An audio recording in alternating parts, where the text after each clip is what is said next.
நேர்மையாகவும் உள்ளபூர்வமாகவும் உன் லட்சியத்தை அடைய செயல்படும்போது நீ எதிர்பார்த்தது கிடைக்கவில்லை என்றால் துவண்டு போகாதே. எதிர்த்து நம்பிக்கையோடு போராடு. ஆசை, இன்பம், துன்பம், துயரம், இதற்கு முடிவே இல்லை. இதையெல்லாம் தாண்டி வந்தால்தான் நீ விரும்பும் லட்சியத்தை அடைய முடியும்.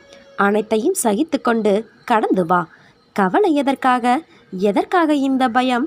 உன்னுடன் நான் இருக்கின்றேன். கஷ்டம் என்பது எல்லோருக்கும் வருவது. அதன் பிடியிலிருந்து யாரும் தப்புவதில்லை. இதை நீ தெரிந்தும் உணராமல் இருக்கின்றாய். மற்றவர்களுக்கு கஷ்டம் என்றால் முன்னால் ஓடிப்போய் ஆறுதல் சொல்வாய். இப்போது உனக்கு கஷ்டம் வந்ததும் ஆற்றாமல் ஏதோ நினைத்து கொண்டு வாழ்வில் பிடிப்பில்லாமல் இருக்கின்றாய். பிறந்தது முதல் தொல்லைகளுடனும் கஷ்டங்களுடனும் வாழ்கின்றேன், என்னை மீட்க யாருமே இல்லையே என புலம்புகிறது உன் மனம். நீ பிரச்சனைகள், தடங்கல்கள் என்னும்